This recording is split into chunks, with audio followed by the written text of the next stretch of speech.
Salutations, everybody. It is Matty here today with episode 271 of the H.A.M Radio Podcast. No Karak this week, no Dustin, just yours truly. So get cozy because you're going to be hearing a lot of my voice. Now, you may be wondering how this all transpired. We just came off of our most listened to episode of the year. Thank you guys so much for the support on last week's show. Obviously, we wanted to follow that up with a strong one. Now, here's how everything transpired, right? I have been making a ton of Bethesda content, a ton of Xbox content. I've quite frankly been overworking myself. I've been going at it constantly. I really haven't had a day off in a long while. So I was thinking to myself, you know what? I kind of just want to kick this weekend off a little bit earlier. I asked the boys in our Twitter group chat, I was like, hey guys, would you mind covering this week's show? Now, Karak was already feeling under the weather. He was like, dude, I just canceled both my shows, so I'm actually already out as it is. And then Dustin was like, hey man, it's up to you on how you want to handle things. So I said, you know what? The viewers shouldn't suffer because I quite honestly am just feeling a little bit lazy. So I decided, let me just do a solo show. I'll go ahead, I'll answer some questions from our Patreon Discord. I'll go over some of the major news this week and just have a one-on-one conversation. It's been a while since I've been able to do this on a more public scale. For those of you who are patrons, you already know we do an extra slice of ham every single week. We did miss this past week because, like I said, I was under the weather. I really wasn't able to continue to podcast and utilize my voice with good energy for long stretches of time. I was just going to focus on getting a patron video out this week. So the schedule kind of got tossed up in the air. I do apologize for that. But those of you who are listeners of Extra Slice of Ham do know you get those solo shows pretty much every week where we take additional gaming news topics or random topics like food and crazy questions, man. The stuff that I get asked on that show, it blows my mind. Anyway, it's a really fun show. It's very laid back, usually around an hour each week, which gives you guys like 4 hours of podcast content every week between our normal show as well as our bonus show. It seems to be working out really well. I'm happy we have a good system here. And like I said, last week was our most listened to episode. That was awesome, especially because it was one of our best ones, man. Like that episode was hilarious. I highly recommend you go back and listen to episode 270 if you have yet to. It was actually one of the funniest things. Like the nice job Phil Spencer story. I will not spoil it, but I've been talking about that all week, man. That shit was too funny. Anyway, as per usual with our introduction, I like to let you guys know what I'm working on. Also, I like to promote the Patreon just a little bit, but you can also become a member, get some of the same perks here on YouTube. The only thing that you do miss out on is the Patreon Discord. The reason for that is because there isn't a way to directly connect the invites for Discord to YouTube members. So I have to keep that exclusive to the Patreon. So if you're interested in that, participating, asking questions that we do answer at the end of the show in mass, then that will be your ticket there. But for those of you who want things like extra slice of ham, early access to this show, bonus exclusive videos that do eventually go live to the public if you're not interested in paying, that alongside your name in the credits in each of my videos, you are more than welcome to sign up to the membership on YouTube or join up on the Patreon. We've been getting a surge of new listeners and new patrons, new members. It's been amazing. And a lot of that's because of our weekly live streams. I had to skip that this week too. That's when you know, man, like, look, I don't like to skip out on anything. I like to keep a really tight, rigid schedule. It gives me a sense of productivity. It makes me feel really good. I love my job. So for me to like skip out on the fun parts, it sucks, right? So I do apologize if after all of that exciting coverage that I did skip a beat here. But anyway, like I do with our intros, let's talk about what we're playing, right? This is our chance to just unwind, talk about a week full of games, and I've been bouncing really between two titles this week. Let me start off by saying I have officially done it. I have officially completed Trails of Cold Steel 1.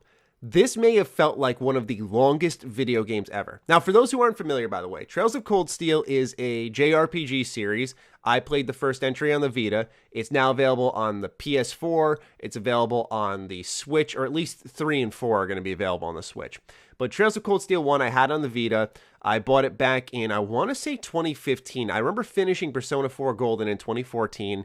I was like, man, I need more Persona-like titles in my life. This was one that was strongly recommended. I don't know why it was. It's really not like Persona at all, other than the fact that you get bonding points for spending time with classmates, but it's not there's no game like Persona, I've realized, because I remember someone recommended to me the Caligula Effect Overdose. That was supposed to be a Persona-like game because you're at a high school and you spend time with friends and there are these sort of social links, so to say.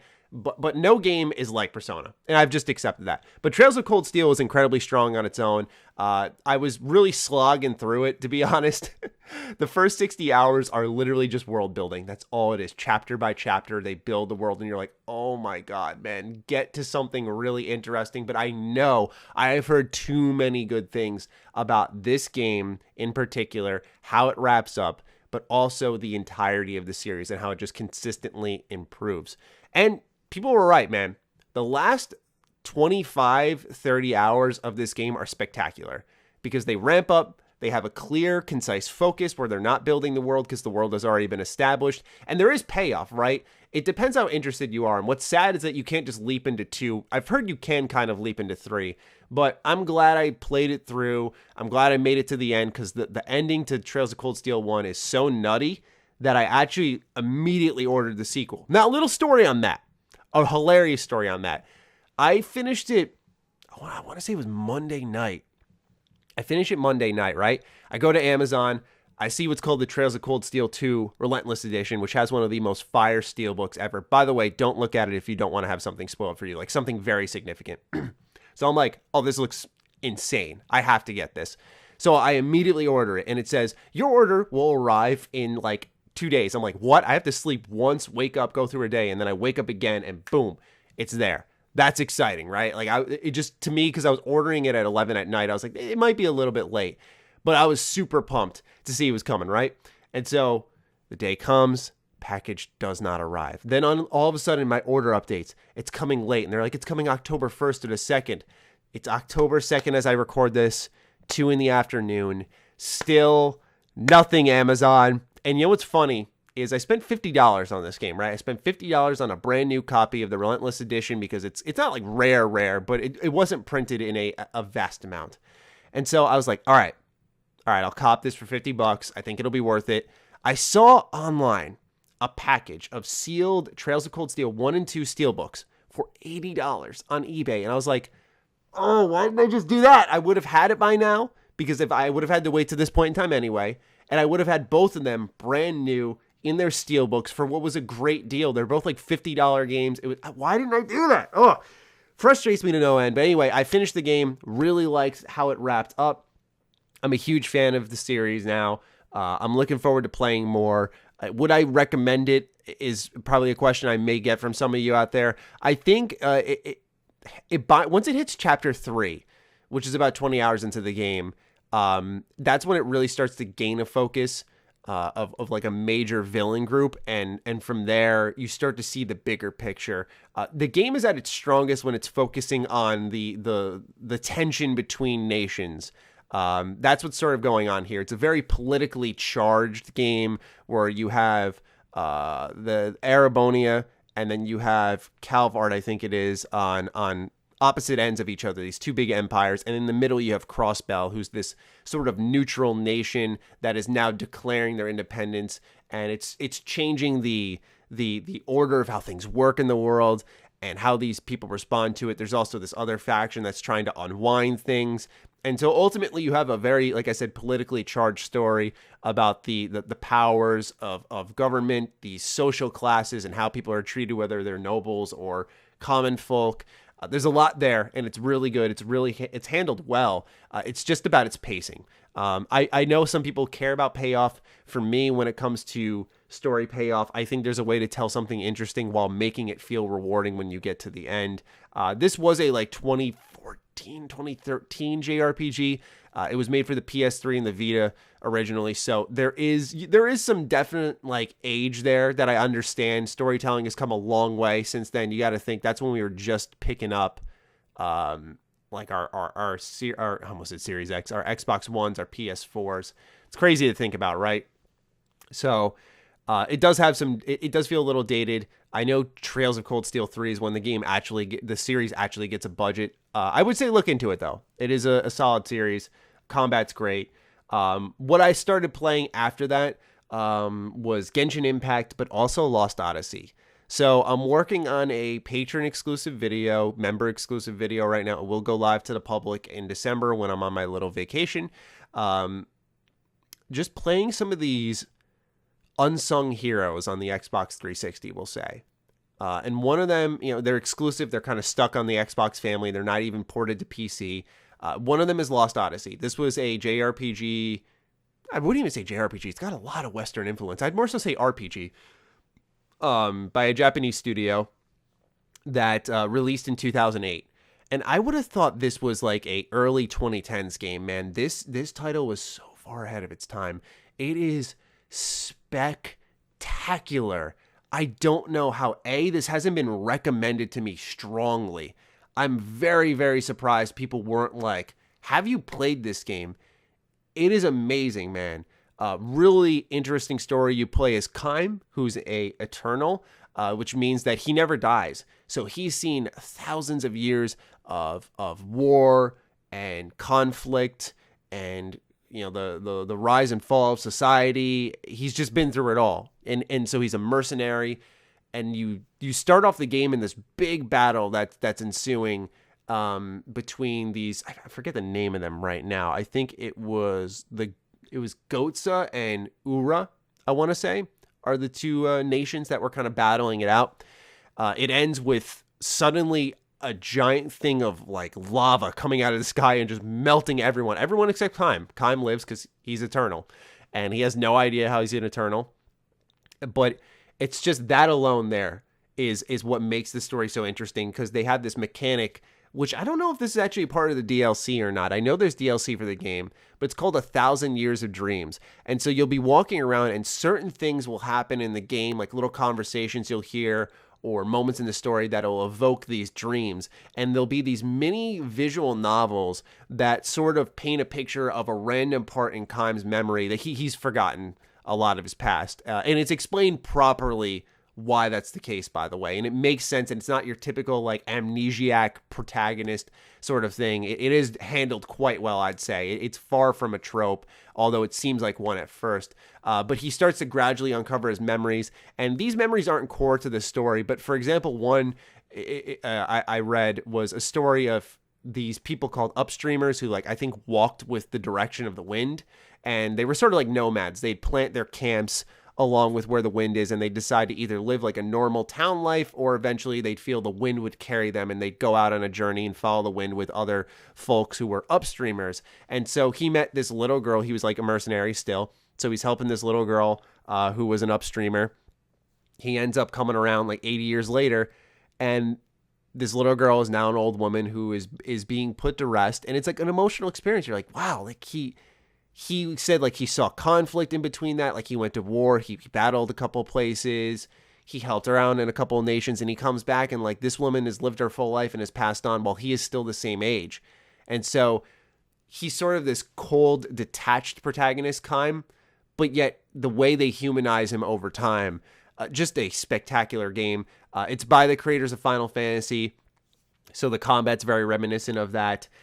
It's very much like, say, Final Fantasy VII Remake. You even see this nowadays where you'll equip certain items like bangles or whatever, and they'll have skills. And so as you complete battles, you'll get SP and for that item. So let's say the item has a skill that says like you do bonus magic damage when your life is at a critical state. So you've complete, let's say you need 8 SP to unlock that. So you complete a couple of battles, you get your 8 SP. Now that is a skill you've unlocked, and then you can set that onto your characters. So there's always this sense of progression in every single battle, mob battle, boss battles. This is the first RPG I found myself running around triggering random battles because I wanted to get every skill. It's one of those games also where, like the older Final Fantasy games, there's a fixed camera angle. Which can feel a little, I haven't had problems with it, but it definitely feels a little weird to not have full control of your camera. But I do have to say, it is phenomenal. Really good RPG. The other game that I have been playing this week is Genshin Impact.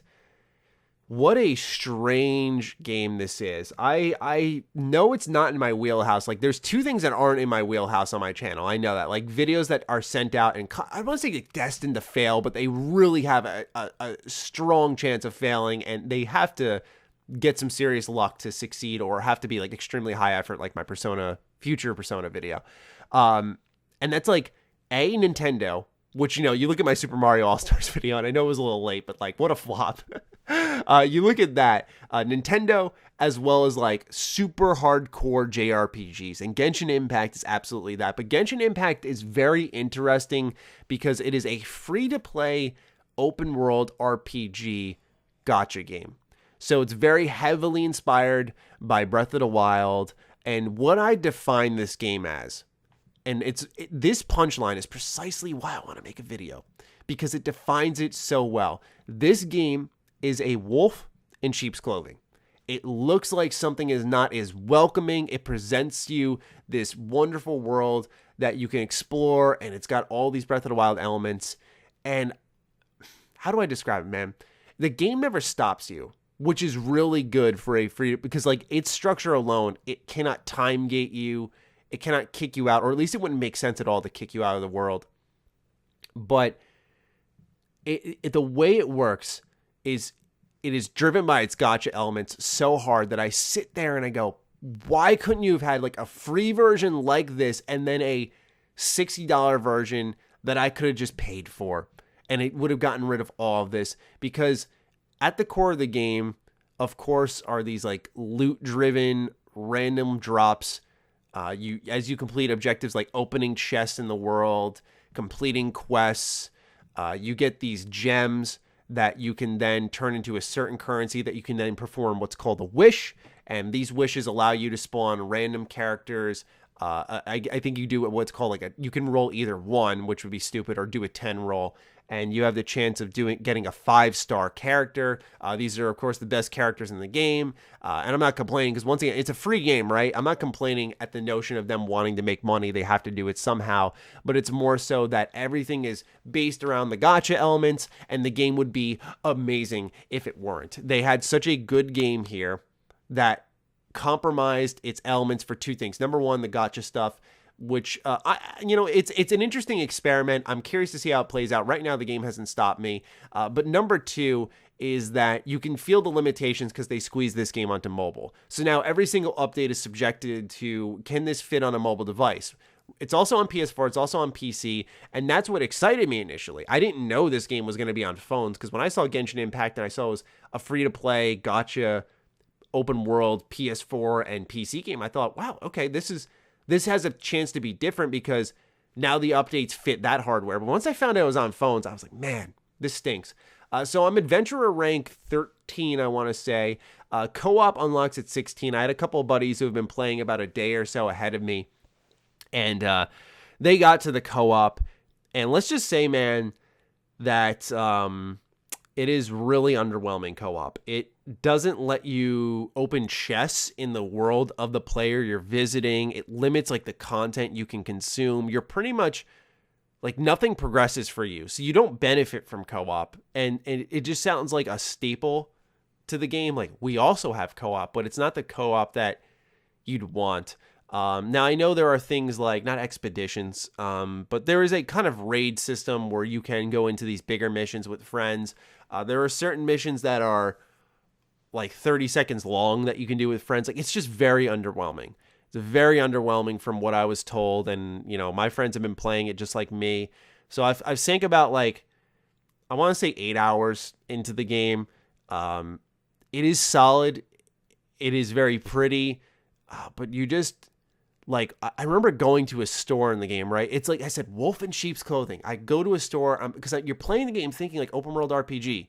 But I go to a store and then you see like the 80 currencies for how you ascend your character and the materials that make no fucking sense. And it's like every single gacha game does this, man. You just have these materials in the world that are materials and materials and materials, and they're all like making zero fucking sense. Like, it just, this game could have been so good. It's not that it's a bad game. It just, you can clearly see it was built around these mechanics, and it could have been way better.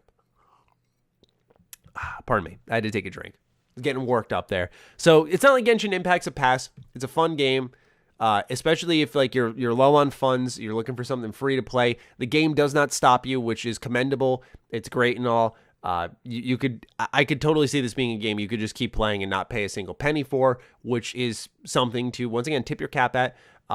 It could definitely fall in that group of games like Smite, where Smite is a free-to-play game that I put 300 to 500 hours in before I spent my first dollar on the game.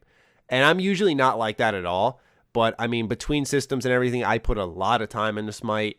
I haven't played in a while, but I put a lot of time into Smite before I gave them money. I would not wait that long for something like Genshin Impact. But, yeah, it's just the gacha elements, like the best loot, like weapon-wise, the best characters that have the most diversity. And even when you get the best characters, like the issue is, even if I say I get a 5-star, which I did on my first free roll, I get this 5-star character named Jean. And even if you get her, to make her better to ascend into the late game, you need to roll her again, right? You need to roll her again to get what's called her constellation up, which will unlock all these different passives that make her a much better character. And then she'll be good. But of course, you have to get a bunch of 10 rolls. And just like any gacha game, I don't even have to play this game to know this. Just like any gacha game, the deeper you get, they're going to, you will still get rolls, right? Like you'll still be able to roll for 10 characters or 10 weapons, whatever. But eventually it's going to slow down. And eventually you're going to feel that temptation to pay. And I just don't like that feeling, man. Like I don't like to sound soft as shit, but it actually makes me feel uncomfortable. Like when I was playing Tales of Crestoria, I liked the game. Great story. Surprisingly great story in that game. But eventually it's like the fun drops and they're like, okay, you've had your fun. It's time to give us money. And once again, it's a free game. They got to make money. So it's not like I'm sitting here like, why are you doing this to me, man? I get it. It's one of those things where it's just, just let me pay for these games, man, and get this shit out of here or minimize this shit. Unbelievable. Not unbelievable, but I get it. Anyway, yeah, working on a video for patrons and members featuring a couple of games on the 360 that are really just stranded there. And once I have Lost Odyssey done, that video should be out this weekend / Monday for patrons and members. Really excited about that one. Got a couple of skits in mind. I think some of the videos I'm making for my December break are like the best content I've made. So like, I can't wait for everyone to really lay their eyes on it because, you know, it's just going to be like day after day of like, because I've had so much time to work on these videos where it's just going to be day after day of these highly produced videos. And I can't wait for everyone to see them. So yeah, that'll be coming for the public in December. And then patrons and members can go ahead and get it now. All right, let's get into the news. So I'd say the most significant news this week, if you're a Bethesda fan, it's Starfield. But I'm not talking about Starfield in this episode. The reason for that is just, guys, I've made 3 videos on the leaks that have happened. Like, there's nothing more I could literally add to that conversation. Just leaks have happened. As the leaks continue, I will cover them more if there's anything worth covering. But just for those of you who are looking for additional Starfield stuff, I'm sure we have questions in the Patreon section. I didn't check, but I'm sure we have some in regards to Starfield. So if you're looking for more of that, I would hop over to that section. But for now, we're going to talk about what I'd say is the biggest news of the week, and that is CD Projekt Red and a discussion on crunch. And if this truly is actual legitimate crunch, there's been a bit of a development with this story here that I find quite interesting. My initial take on everything that happened on Twitter, for those who don't know, I think it's important to preface this before even getting into the actual story itself, was I am not remotely surprised at all that CD Projekt Red is going into a state of overtime, we'll say, for its employees when it comes to Cyberpunk 2077. This does not catch me off guard at all that CD Projekt Red is doing something like this. But I did find it disappointing.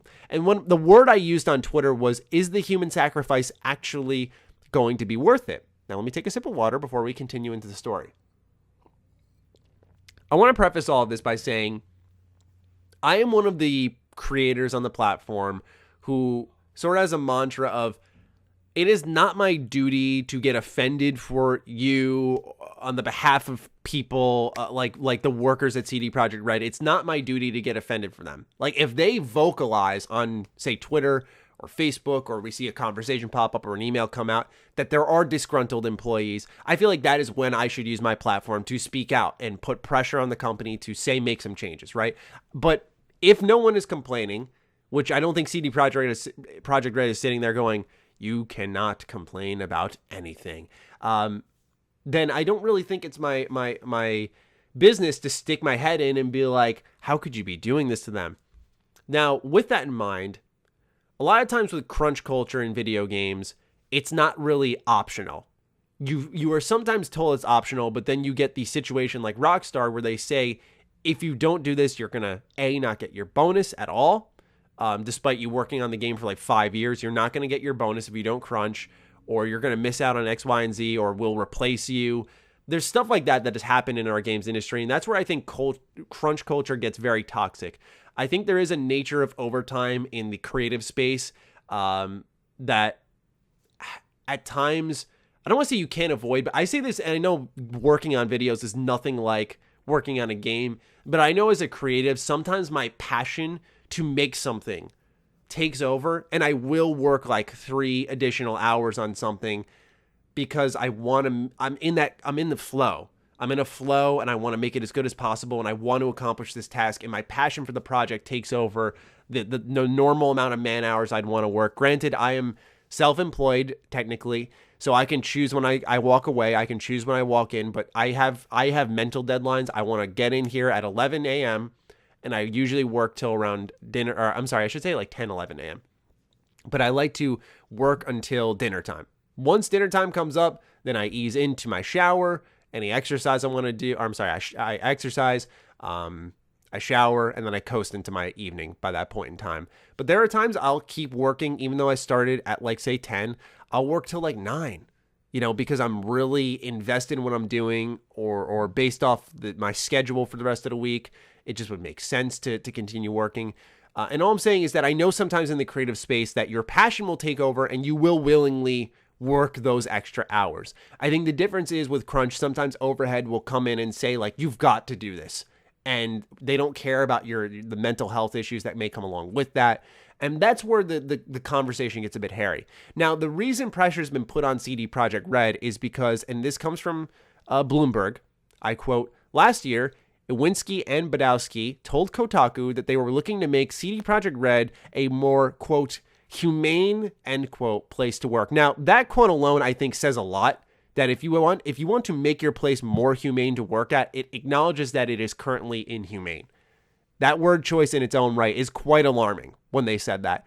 Now, that was earlier on, right? They were saying that they don't want to go ahead and crunch because then they said, quote, we are known for treating gamers with respect, end quote, Iwinski said. Quote, I actually would like for us to be known for treating developers with respect, end quote. Now, did CD Projekt Red treat their developers with respect when they said that there is going to be extra work 6-day weeks ahead of the game's launch?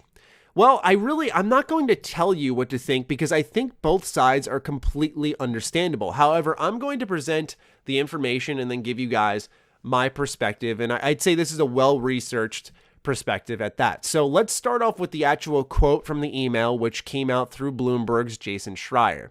Starting today, the entire development studio is in overdrive, Badowski wrote, elaborating that this meant, quote, your typical amount of work in one day on the weekend, end quote.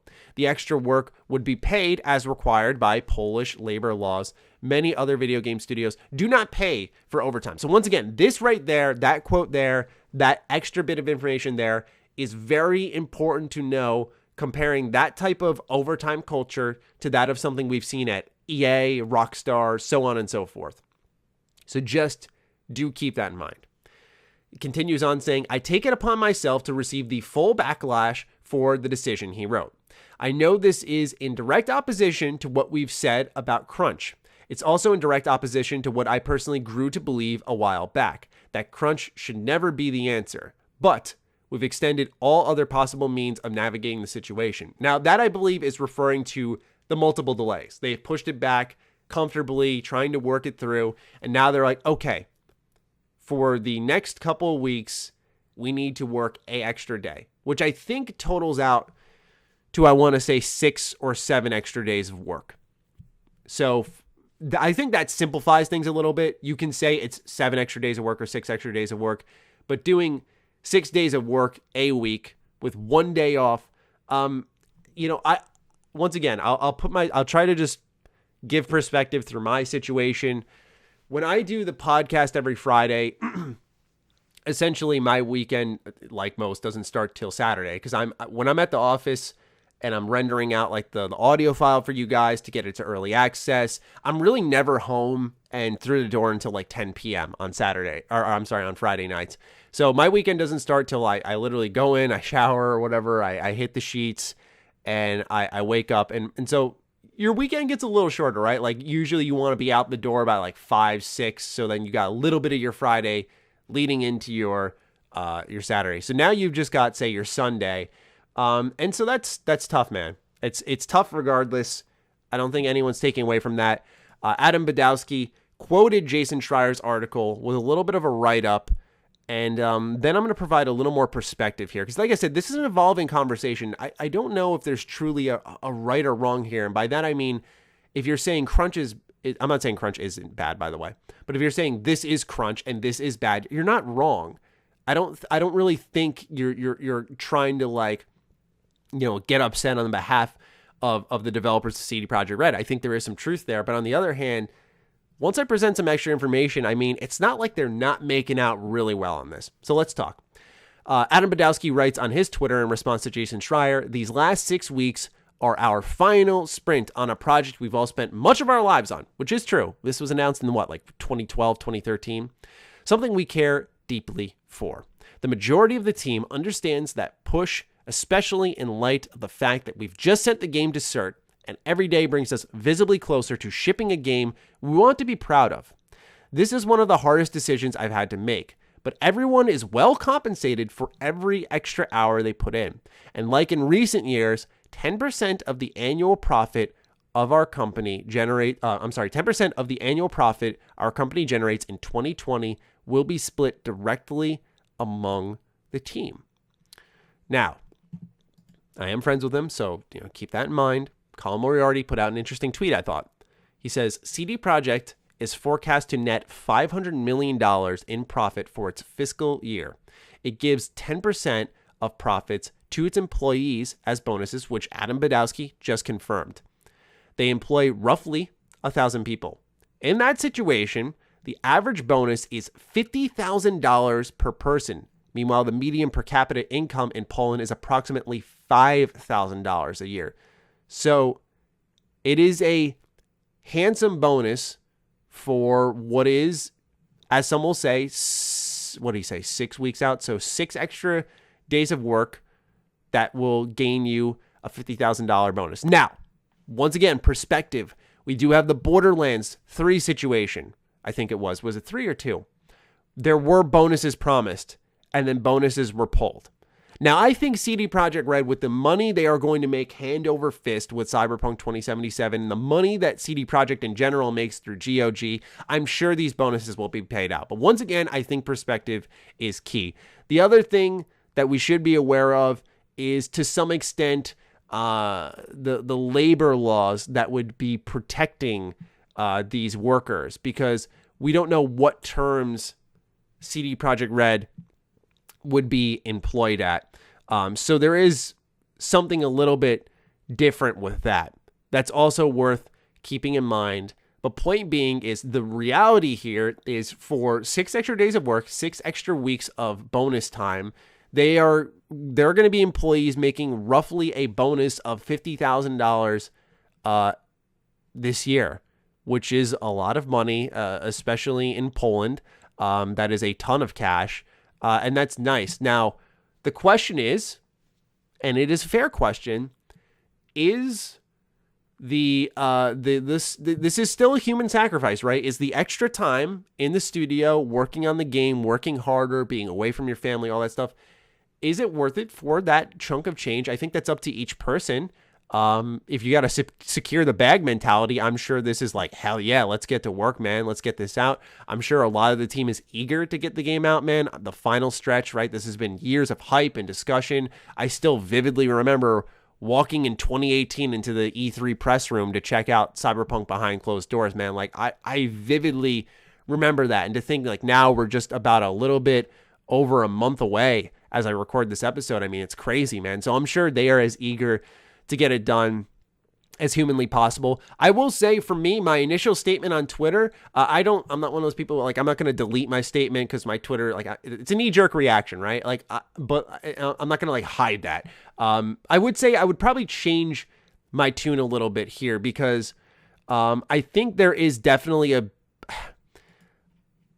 to me, it sounds more like, I think there's a difference between like overtime and crunch. Like to me, crunch is like, we've heard about people sleeping in offices. We've heard about people like BioWare's kind of crunch culture. Like we've heard some really brutal crunch stories.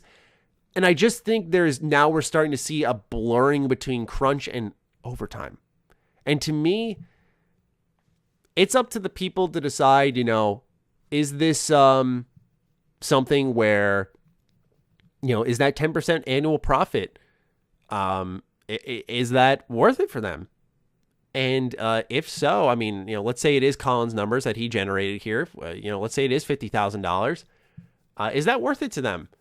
And, after all the years of work and on and off crunch, by the way, it's not like suddenly the crunch is on and off crunch at CD Projekt Red. I think there's a yin and yang to this. For me, I would say, you got to take into perspective what they were through before this with CD Projekt Red. I'm one of the people who I always try to treat CD Projekt Red evenly. A lot of people, and I stand by this aspect of my argument. People are like, why isn't this made a bigger deal when it comes to CD Projekt Red? And I'm like, I made a joke. I was like, because Witcher 3 good? Because I was like, anytime I ever have said anything like critical, right? I'm not negative about them. I love CD Projekt Red's games and I have since The Witcher 2. I have been a fan of them since before any of the surge of Witcher 3 popularity. It was one of the first games I bought on Steam when I got my first ever gaming PC. Like I have a fond memory attached to CD Projekt Red, man. They've provided me and all of us incredible games. I also think like the Witcher Tales Thronebreaker, that game is insanely good. And, a lot of CD Projekt Red fans have skipped out on that one. It's one I strongly recommend. Like they make amazing games, man. And so I joked saying like, oh, people are just giving them a free pass because The Witcher 3 is good. But like, it's really, they're a tough company to be critical of just because there is so much goodwill given to them by consumers. So when you do say like, hey, this is wrong. And like, for me, people came after me because I just said, I'm not shocked. That's the thing. Like I just said, I'm not shocked. And the reason I'm not shocked is because I'm like, CD Projekt Red's still a company. Like they are still a game dev that had they had trouble. They had issues, man. Like they had issues that they still do need to work out to this day. They are not perfect by any stretch of the imagination. And for me, I guess the way I don't carry it like I'm better than people, but I learned my lesson with Bethesda Game Studios, right? I thought there was, after Oblivion, Skyrim, Fallout 3, Morrowind, even to some extent Fallout 4, but you really think, like, how do you, like, there's no way this company just falls off a cliff. And then you get, like, the aftermath of Fallout 4, you get Creation Club, you get 76, and it's like, what the fuck? Like I never would have predicted that. I don't think anyone could have. And I guess for me, that was like the strongest lesson I learned, where I'm just like, I'm not putting these companies on pedestals anymore, because it circles back to my original point that I talked about on an extra slice of ham. For those of you who are patrons, you'll know I made an episode called Game Companies Are Not Your Friends, right? I made a whole episode, talking about, it was about CD Projekt Red. It was in response to the multiplayer monetization and how CD Projekt Red kind of took the PR that they had been spinning out about the game and not being monetized. And I'm well aware it's a separate product, it's separate on multiplayer, but a lot of their PR did not specify when clapping microtransactions and all forms of monetization. They did not specify that it'd be a separate product. I think it's a very important thing to indicate to the consumer who's hyping you up, but they continuously denied any form of microtransactions, even though I think sometime before the news really broke that there was a headline suggesting like they were going to look into monetization. But point being is, when it was officially confirmed, people freaked out. And I was just like, I am not surprised. And the reason I'm not surprised is because I don't put this company or any company on a pedestal. And when you do that, the disappointment you set yourself up for is immense. Like, while CD Projekt Red plays like that buddy, you know, we're your friends, man. Like, they're a company. They are a company, and they will operate as such. I cannot stress that enough. I like, you know, and that's not to downplay any of the great things they do, but it's just that they are a game company. They are going to operate as such. And so when they do things like crunch, and they do things like monetizing their multiplayer, like the rest of the games industry, like, they are a business. So when they see money on the table, they're going to take it. They're going to take it. And they know, with all the hype of Cyberpunk 2077, the goodwill they have from consumers, you know, people are going to pay money in this multiplayer. And that's not to suggest that, because it's monetized, it's going to be unfair. But it's one of those things where it was a story that was blown, I'd say, out of proportion. And I think there are fair arguments being made that even this story about what's happening with CD Projekt Red and some of its overtime for Cyberpunk 2077 may have been slightly blown out of proportion too. I think it's because some people do want to just like see someone fall from their pedestal too. There is definitely a notion of that. But I do think it's because people have put this company so high up that when they do anything remotely off, or really I don't want to act like crunch should be a normal thing, but what has been standard in our industry and what we fought against, people were like aghast at the idea of CD Projekt Red actually doing this. And it's like, they have been doing this. And once again, I don't want to sound like a know-it-all. It's just, I'm trying to vent my thoughts out here too, because it's why I didn't make a video on it, man. Like, it's one of those subjects where it is perfect for a podcast. There's just so much to unravel. It's so conversational. And the reason because I feel like a video, when I make a video, I like to make a point, right? And sometimes that point will be somewhat neutral like this, but I don't always like to make those videos because, you know, I like to be more conclusive in my thoughts. For this, it's more like, here's the facts, here's the information, here's my perspective on it. And that's fine, but I feel like it's better when you're making a discussion video to be like, this is my point I'm making, and this is why. One example would be like, here's why Final Fantasy 13 as a series isn't as bad as you think. And it's still a perspective-driven thing, but it's like, this is where I stand. These are my thoughts. This is why. You can choose to respect them or not, but this is it, right? With this, I feel like it's a very middle-of-the-road story. So yeah, CD Projekt Red working a little bit of overtime. A lot of information out there. I appreciate the level of transparency from Adam Badowski. I you know, that's one thing I've always admired from CD Projekt Red. They did it with the story length for Cyberpunk 2077. I have a video coming out on that this weekend. That'll be interesting to see how that does, because, you know, people are going to be like, why are you talking them up if, you know, if they're doing something wrong? And so whatever. But point being is that video will come out. Yeah, what is it? Today's Friday, so tomorrow, Saturday. And with that, let's move on to our next topic. Apologies if you hear me clicking around. When I man this show myself, I have to like have the entire podcast set up differently. All right, so our next bit of significant news that really just captured the industry by storm is the Spider-Man PS4 to PS5 upgrade. So, oh man, this has been a really interesting development for PlayStation, because we got news the same day that Microsoft announced that they were acquiring Bethesda. We learned about how PlayStation was not letting you like carry over your saves or your copy of Spider-Man PS4 into the PS5 or something like that, or you wouldn't get the next gen upgrades with it. Essentially saying like pay or get the hell out. And so we just got a PlayStation blog post on Marvel Spider-Man Remastered, and it presents an interesting conversation for where remasters will go in this next generation, because they're money makers. They are certainly not going anywhere, but also what Insomniac is doing. So there have been some screenshots that have been put out, and they look phenomenal. Spider-Man PS4 already was a beautiful looking game. It looks even better now. They said, beyond improved models and materials, one of the biggest things we brought to the game is ray traced reflections and ambient shadows. We now have true reflections on the windows of buildings, and it looks stunning with our new skies and weather. This was something I actually indicated in my initial review in 2018 for Spider-Man PS4. You'll see I actually was looking at some of the windows in the review, highlighting that the way they actually portray the images in the windows, it actually can trick you into thinking like it's a true reflection. Now it is, and that's not something to scoff at. There's a reason why you don't see mirrors in games, and it's because they pretty much create a cell on the opposite end of the room that mirrors it. So you're really doubling the level space when you do that. And so when you're looking in the reflection of something, they have to like recreate that level on the opposite side. It's crazy, man. There is a power of technology here. What should I say rather? Not a power of technology. That actually sounds incredibly unintelligent. It sounds like I'm talking out my ass, in fact. I never said I was a tech guy, but still, it's putting on display the power of the PS5. That's more so what I was trying to say here.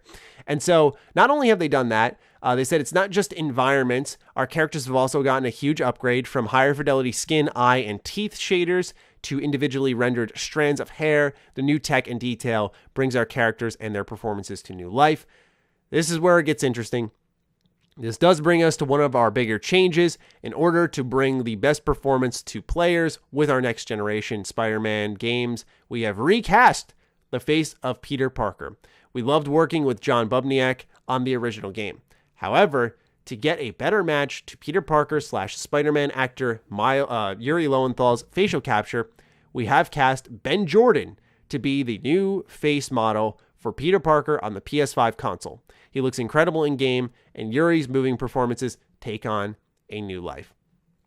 So definitely in action, it looks better. You can see it is more lifelike. That is 100% true. Let's continue reading. Obviously, the focal point of this conversation will be the face.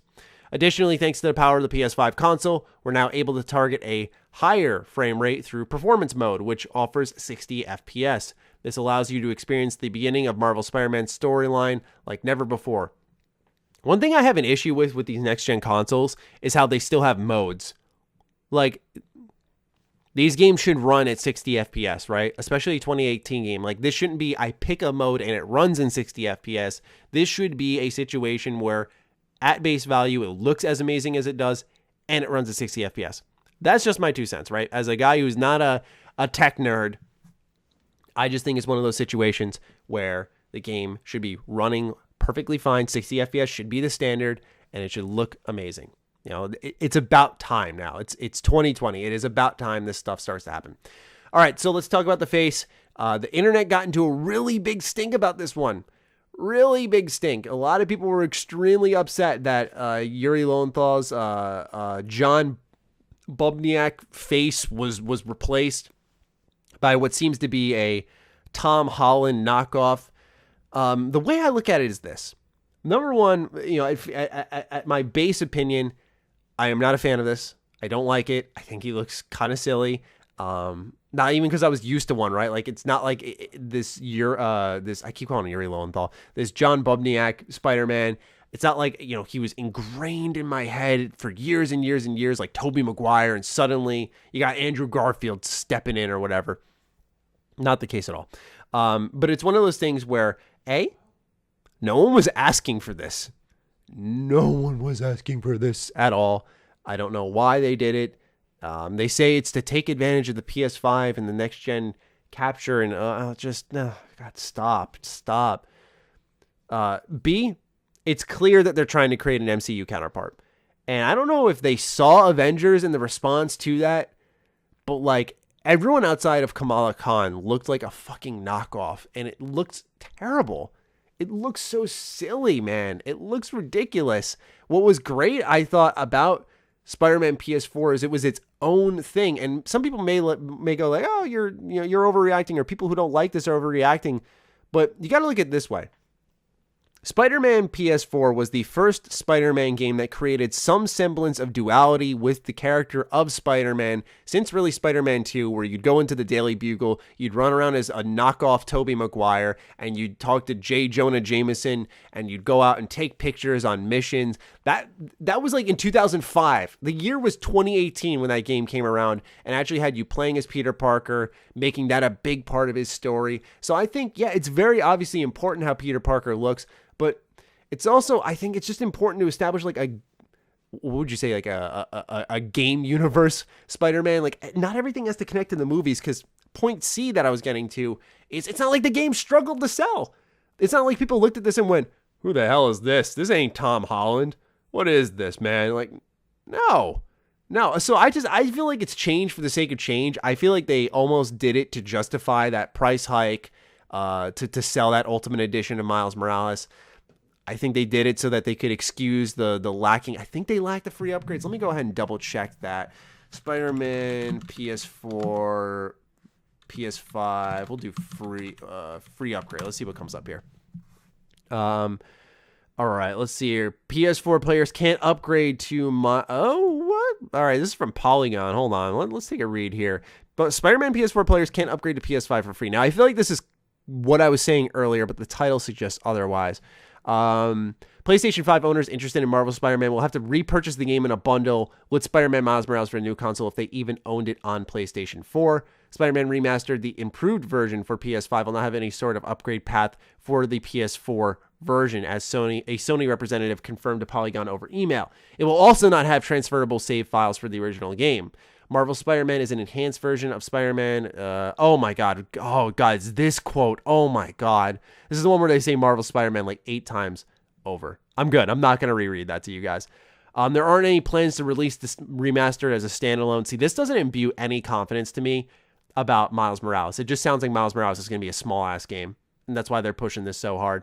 So, I think previously, Sony said PS4 versions of launch games would include a free upgrade, but since Marvel Spider-Man Remastered isn't technically a standalone launch title, it's not eligible. So, I think, is Spider-Man PS4 backwards compatible? Spider-Man PS4 backwards compatible. It will run as a standard backwards compatible version of the game on a PS5, but the remaster you have to pay for. Okay.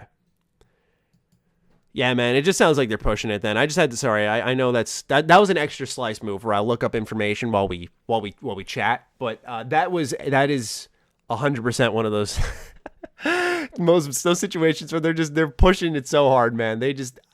That does not build any remote confidence for me with Miles Morales. Miles Morales is probably going to be a short-ass game. I'm sorry, you don't push a remaster of a complete game that hard. Especially in light of, like, you do PS Plus Classic, but then you don't put, like, Spider-Man PS4 in there just alone. It's like, you're obviously, like, especially when you got Bloodborne in there and you got God of War in there. You just got so many games in there, and then, actually, is God of War in there? I'm not sure, but I know Bloodborne's in there. That's all that matters. But, yeah, it's clear that they're doing everything they can in their power to subtly push you into buying the remastered or going, $80, sure, why, or $70, sure, why not? Let me go ahead and get Spider-Man Miles Morales Ultimate Edition and enjoyed that. So ultimately, when it comes to the face, I don't see a point in it. I think it's just to connect to the MCU shit, which I think is also a waste of time. It was fine on its own. It's not like the game struggled to sell. At the end of the day, does it ruin anything for me? No. It's just one of those things where it's like, why, man? Like, why are video games so weird? Like, why do you got to do this? It's just going to annoy me. I don't know. I also liked this version of Spider-Man. Also, to me, it looks way too young. Yeah, I know Tom Holland looks really young too, but this version of Spider-Man just looked way too young. What I liked about John Bubniak's, imagine I'm saying his name wrong the whole time. It's like Bubniak or something like that.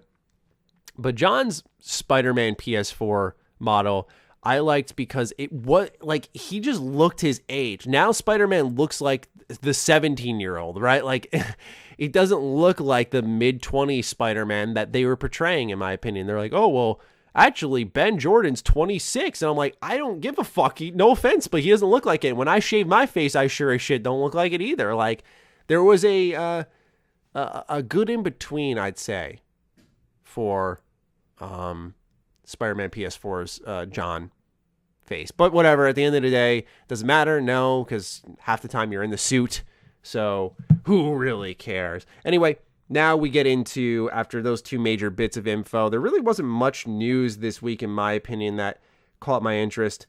We move on to our patron questions. This is probably our longest segment of the show, where we just go over all the crazy stuff you guys send our way. So let's start things off with Crazy Herb.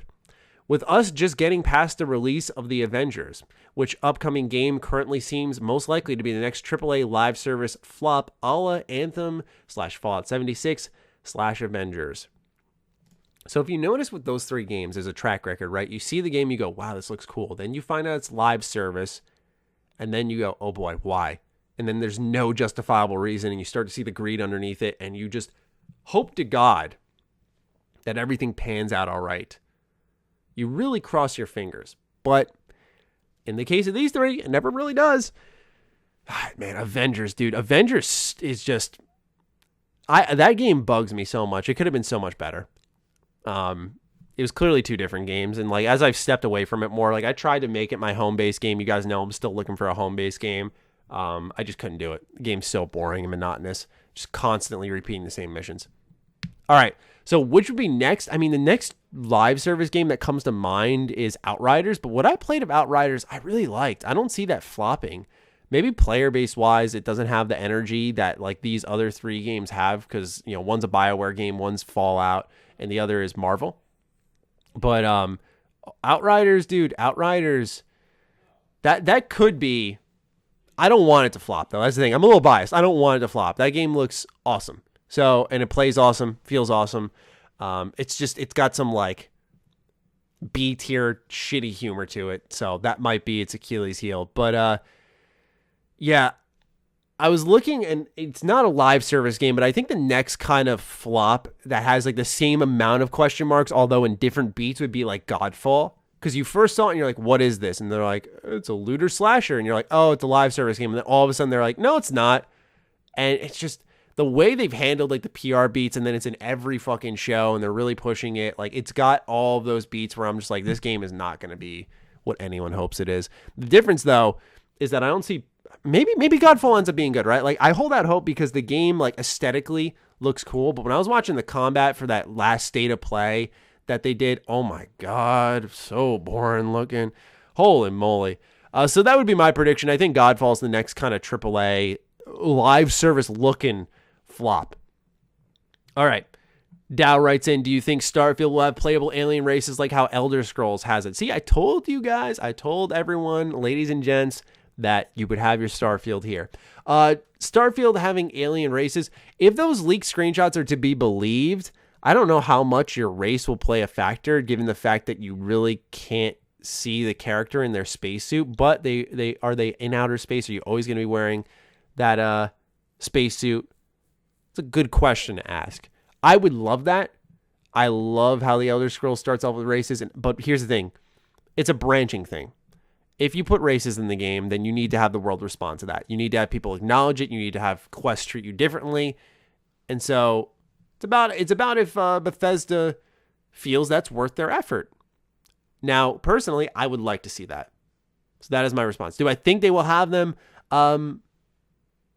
No, because I think the idea is you're going to be like an explorer from either like another galaxy, or you're going to land somewhere, or you're just going to start off like, I don't know. They're going to transport you there.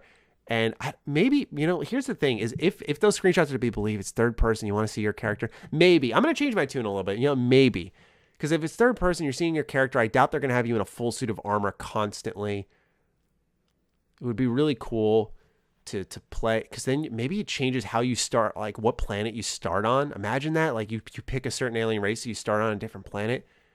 Oh, yeah, I'm going to go with yes, because my heart wants that. All right. AC Denton asks for our game of the decade. In the last 10 years, that's a lot of games to go through. Nier Automata's up there. I really like Nier, but Persona 5 Royal stands out as probably the most influential game I've played ever. It's such a strong experience for me. The way I look at it is like, I've never played a game that made me want to change how I work my channel and make cool stuff that like inspires people or excites people, or, just like I had a new energy after that game. It's also the last game I can think of where I was like in shell shock afterwards. Like I couldn't play games. I couldn't stop thinking about it. I was just in a trance. Like it just shook me to my core. And I know it sounds so sensationalist, but it's true, man. For like 3-4 days, I was just like, fuck, man, like what a game. What do I do with my life now? Like, I usually don't get that because I'm lucky enough to, sometimes I'm sent codes, but I pay for my games, but I'm lucky enough to always be going from game to game to game to game. So for me, I don't often have, and that all the more signifies to me when a game is very special, But I don't have those experiences truly as often now where a game, like, I'm left like laying in bed thinking about it. Like when I finished Trails of Cold Steel, I sat there, I thought about it for a little bit. I talked to some buddies about it, but then I hopped into Lost Odyssey that night. Like, I don't know. I used to, like, when I finish a game, I just like chill, take the night off or whatever. It depends. Like if it's a review, which I haven't been able to do many like early access reviews and stuff. When it's a review, 100%, man, like I'm like taking my time to digest my experience because I think that's very important. But when it's like me just playing for myself, like I'm cool just moving on to the next thing. It's not like if I don't take that extra couple of hours, like suddenly I lose something in translation. Like, no. But yeah, game of the decade, I've got off track. I'd say Persona 5 Royal. That comes to mind. Obviously, BioShock Infinite's up there. Skyrim's in there. Holy crap, man. Like, it's been a hell of a decade for games in the scheme of things. There's so much you could probably throw in there. You move it back a year, you could throw Dragon Age Origins in there. Like, there's just so much good stuff. I would go Persona 5 Royal. Jay Lopez writes in, "Sup dudes, enjoying the podcast a lot and keep up the good work." Thank you. My question is, if BGS announced a Fallout remake with all the bells and whistles, which one would you personally want, as well as which one do you think Microsoft would allow after the new deal? All good to rapid fire. I get it. Just realized you kind of answered the question on the podcast. Feel free to skip. Nope, we're not skipping. I don't even remember when we announced that, or when we talked about that.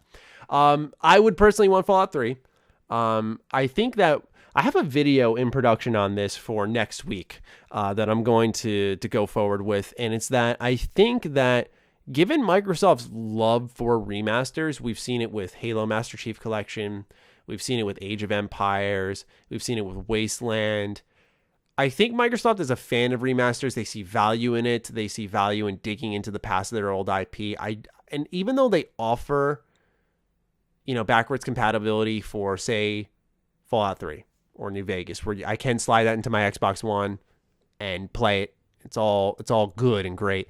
I think they do know that a multi-platform release of like Fallout 3 Remastered or Fallout New Vegas Remastered or a bundle would serve them incredibly well financially.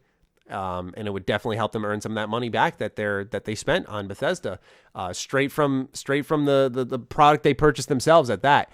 I think that would be the first thing they do. I would want Fallout 3. If they did New Vegas, I would not certainly complain whatsoever. It would be extremely exciting. I don't see them doing because you mentioned the bells and whistles. I think that would include like Fallout 4 shooting. That definitely is something that I would love to see, but I know that requires like reworking how skills function in the game, how they affect your accuracy. And so you have to go in and redefine some of the RPG mechanics in the game, which, you gotta put an effort if you want to make a good product. So that's what I tell them, but I don't know if they're willing to do that when it's available backwards compatibly. So I would just say, through backwards compatibility. That's what I was looking for. And so I feel like, yeah, it would just serve them better financially. Just be like, all right, well, upgrade it, 60 FPS. Maybe restore cut content, ship it, boom, good. That'd be cool.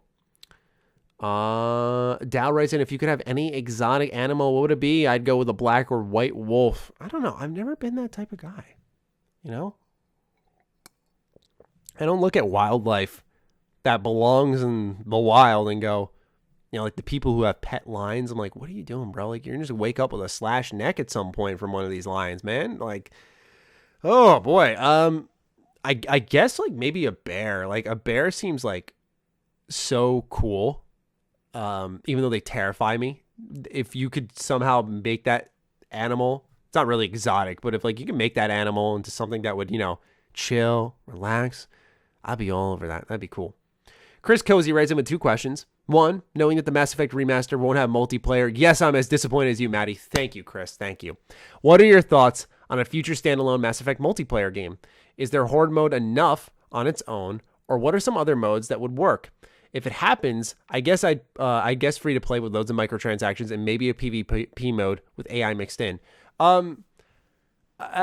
I feel it'd be an added touch move. I feel like what was cool about the Mass Effect multiplayer it was supplemental and it was also really good. It did play a factor into how the endings had rolled out.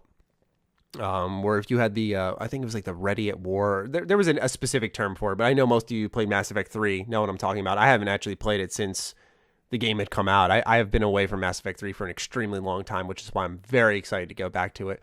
But yeah, I don't think multiplayer on its own would work. The Horde mode sort of is enough, but in the multiplayer, they did put spins on the modes where you'd have to like capture command points or defend certain areas. So there were like built-in modes within the Horde itself, but I think that's why it was acceptable.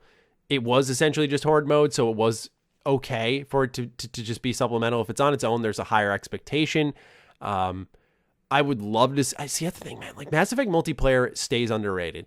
It's just because what happened is that I still think Mass Effect 3 is a good game despite its ending. I think it's a good game, and then you had like this amazing multiplayer game on top of it. It's just like, what? Like, oh my God, incredible. Yeah, I don't know if it would actually happen, but I would love to see them roll things back and bring it in to the remaster. Someone had actually pinged me when I was talking about how the endings, I think because it was on an episode of the podcast, how the endings may work. And there was something that was patched in that kind of made it so that you didn't have to like grind the multiplayer and you could just get like the true ending, so to speak, in Mass Effect 3, which, the hell is even that? All right, number 2 from Chris Cozy. As a Halloween idea, can you guys dress as the Trailer Park Boys? I think Karak could be Julian, Maddie could be Ricky, and Dustin could be Bubbles. I have an oddly high amount of Canadian pride for that show, considering it's about trailer trash. Yeah, the way Dustin was talking about that show, I definitely want to give it a look. I'm sure they'd love that idea. I know Dustin be all over it. He said it's one of his favorite of all time now, yeah? So, Tropical Ice Cow writes in, what are your thoughts on the Xbox One X sales increase of 750% on Amazon for people ordering wrong consoles when pre-ordering opened? All I can really say on this is that the people who made articles who were just fucking loudmouths on social media about the idea that consumers won't get confused. You're projecting. Where are you now? Right? Like there were so many people out there preaching and I'm just like, no, man, like this name overlap doesn't work. It does not work, man. Like as someone who has a mother who has a son, me, who is highly invested in video games and talks about them all the time. And there have been times, and it's not like I'm upset about it, but like there have been times where my mom has gotten the wrong game when I was a kid. Now it did pan out. Like there have been times where she got me the wrong Batman game and I ended up getting Batman Vengeance, and I fucking love Batman Vengeance. But point being, man, is like, or when I wanted Final Fantasy and she got me Kingdom Hearts, dude. Like, dude, like what a great miss by my mom. That is incredible. So, like, look, misses happen. And like, these parents come in, they're not knowledgeable, but they want to make their kids happy. And, like, your naming has to be in order. Now, I know, how does Mama MrMattyPlays mix up Kingdom Hearts with Final Fantasy? I don't know. I don't know if, like, she went in there looking for Final Fantasy and they said, we got something that has Final Fantasy in it. I don't know how that happens, but all I'm saying, man, is it happens. Parents are parents. They're just trying to make their kids happy. So I'm not shocked at all that people order the One X. And to the people who were out there preaching like, no, it's not going to happen, please be quiet. Please be quiet. 750% is not a small increase, by the way. That is thousands of systems that were purchased by accident. That is insane and terrible. And once again, highlights Microsoft's awful naming structure of One X. Like, call it the Series L or something, right? Like, call it Series, put a different letter there, because when you use Series X, 1X, people are going to go, what's the difference, right? The information, the labeling, anyone who's coming in who's new is going to be fucking baffled by what Xbox is doing. And that's why I think the Series S will do just fine. But people are going to be like, what's the difference between 1X, Series S? Like, dude, oh my God. It's not that it confuses me. I'm an enthusiast, but like, you just look at that and like, you scratch your head. You're like, who came up with the naming convention here? All right, so Jay Lopez asked Dustin, he just got his new PC set up. What monitor do you recommend at 1440p? Also, I need games to play for PC, my first time, and I've been playing PlayStation since PS1. Wow, welcome to the crew. Do I have this bookmarked? Fuck, it's on my laptop. All right, yeah, so I was just looking at monitors, and I was looking at one. It was a 2K monitor, right? So there's 4K, which I think 4K is supported on screens. I'm going to try my best here to help you out, okay? Obviously, I'm not the tech guru of the show. It really goes on the hierarchy. Karak, Dustin, myself. I would say I have learned from them. And I was researching my monitor, and I believe until a certain screen size, 4K is, you're able to achieve that. Like, it has to be a certain size. I don't think, say, you could have like could you have like a 28-inch 4K screen? I don't think so. But point being is, let's verify that first. Let's do this together, chat. 14, can you have 4K monitor at 28 inches? Oh, there we go. Lenovo 4K monitor. I stand corrected. Let's see if I did 20 inches. I thought there was a screen size thing. I think 28, with 20/20 vision, if you want a monitor that's larger than 15 inches, ideally, you would ideally want a monitor with a 2K resolution instead of 1080p. Even with a 2K monitor, however, once you get above the 20-inch screen, you should start to see a difference by using a 4K monitor. Okay, so there is a minimal. Okay. I was not incorrect on that. Just my order of operations in my head. You guys are with me on this journey, man. We're learning this together. I was looking at a 2K monitor, however, because I think like 4K monitors are ridiculously expensive. This Lenovo one isn't bad, though. I'm looking at it right now. 28-inch Lenovo 4K monitor. Let's see how many hertz it is. If it's even got it. It's not showing it. View all specs. Let's see here. Hertz. HDMI. It's got a display port. That's good. But this thing is $270, which is pretty cheap. 50 to 60 hertz. Interesting. Okay. So it's not the 144 where you could really, that's probably why it's cheaper. The 4K 144s are pretty friggin' expensive.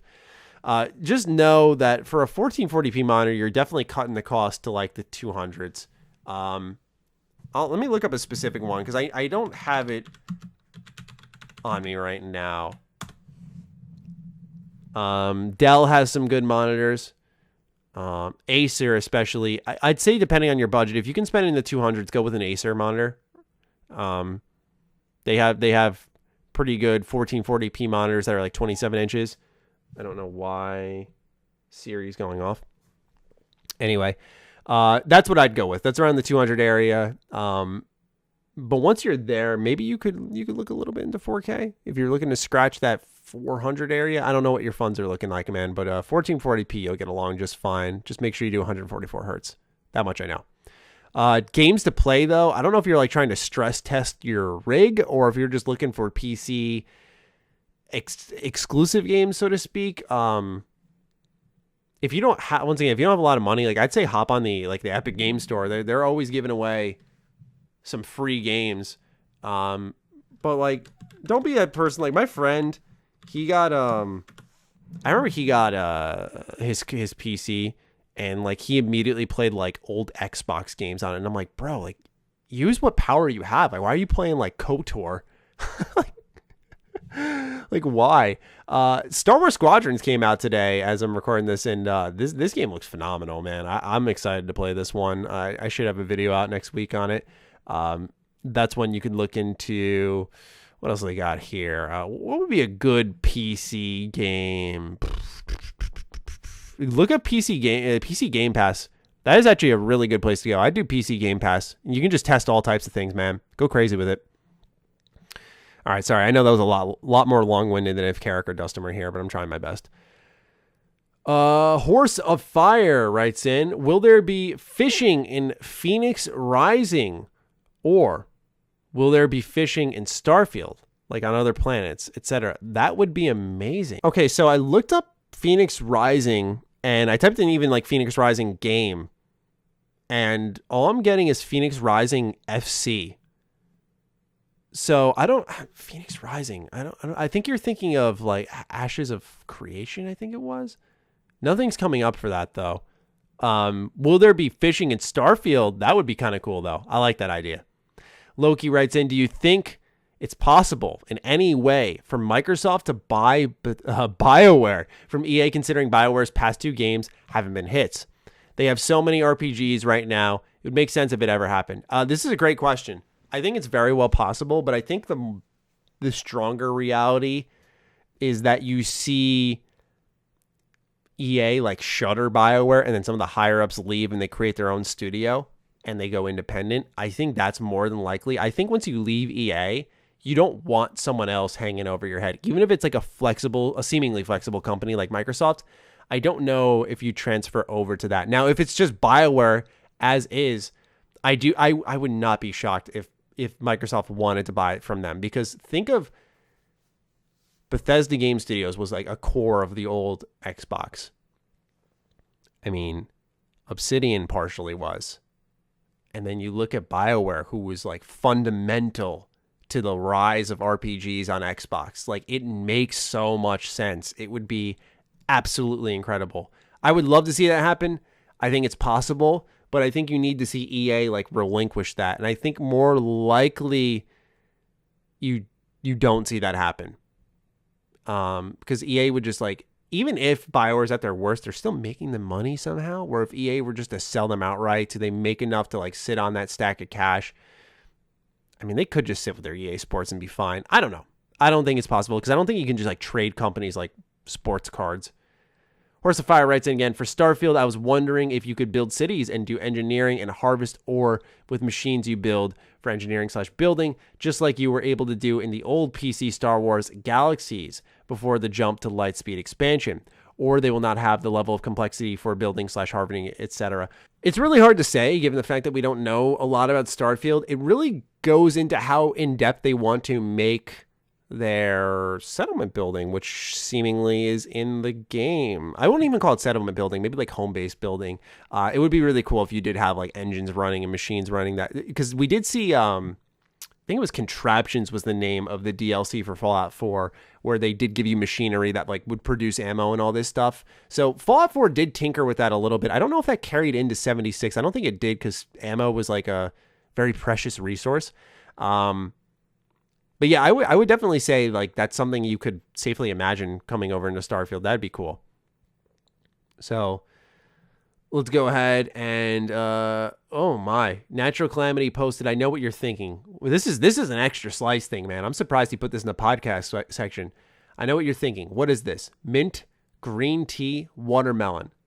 It's a mother yuckin' avocado smoothie. I gotta admit, not bad. Discuss. What in the fuck? Hold on. Is that actually a thing? Avocado smoothie. Oh my God, it's a fucking thing. All right, we're moving on. I'm not doing this. My fat cock writes in. Oh God, I'm just getting trolled all over the place. Is there a game you love where the mechanics were garbage, but the story was so enticing you couldn't stop? For me, that's Red Dead Redemption 2. Felt like Arthur was regaining his range of motion after being in a full body cast for 2 months. Yeah, I think that'd probably be my answer too. I don't think Red Dead Redemption 2 played that well. Like, even mission design wise, it was always like, okay, how's this going to turn into a shootout? Otherwise, it was a really good story. Conversely, is there a game you love with great mechanics but a garbage story that you also love? For me, that's Sonic Adventure 2. I feel like without the inclusion of Maria, so many furries could have been avoided. A game that has great mechanics but a garbage story. I would say pretty much like every Warriors game ever. I love Dynasty Warriors. I love Samurai Warriors. Hyrule Warriors is fun. Fire Emblem Warriors. They're all fun, but their stories are always garbage, but they're just fun beat 'em ups with great progression systems, and I adore them for that.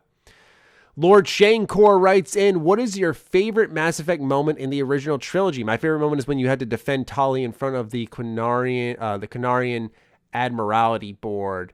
Admiralty Board. Reading is not my specialty today, it seems.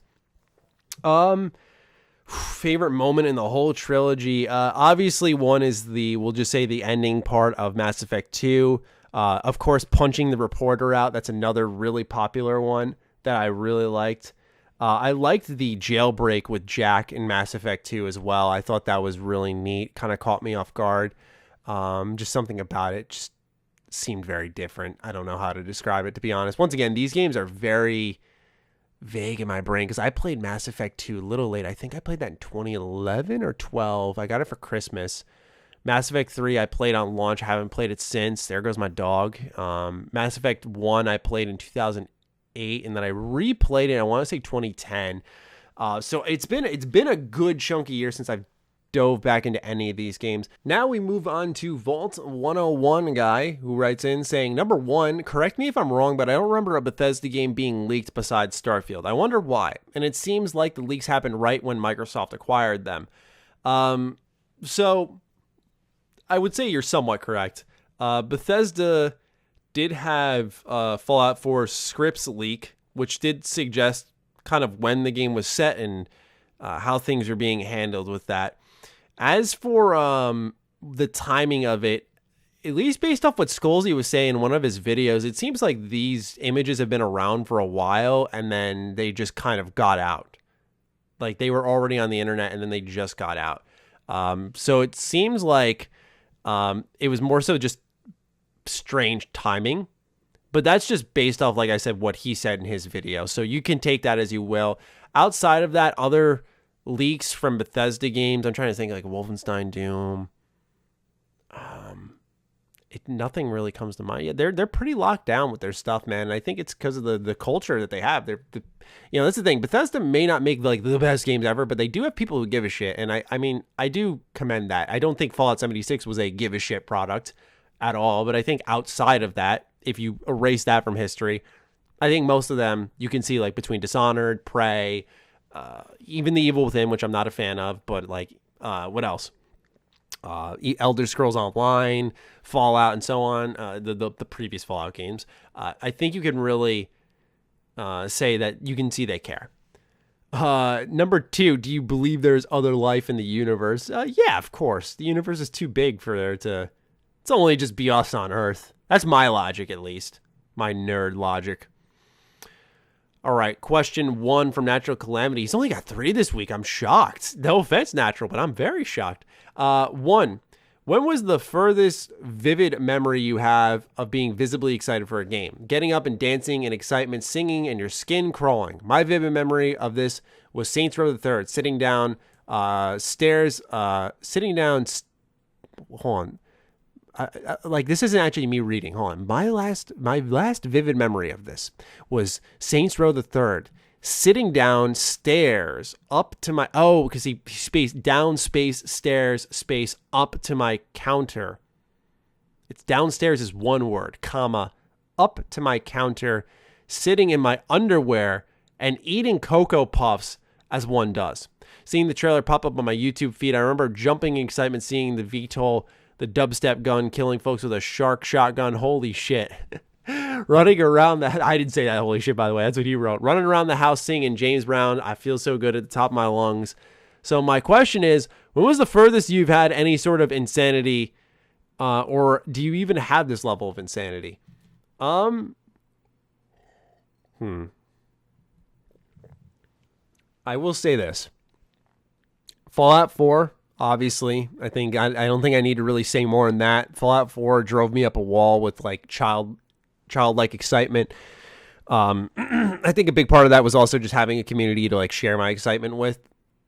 So there was definitely that.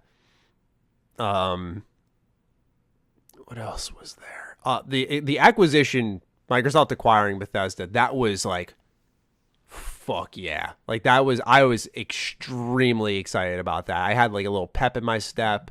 As for a game that had me like jumping up and down, I remember this is more career oriented, but I remember it's funny you bring up Saints Row. I got my review copy of Saints Row, the fourth Saints Row.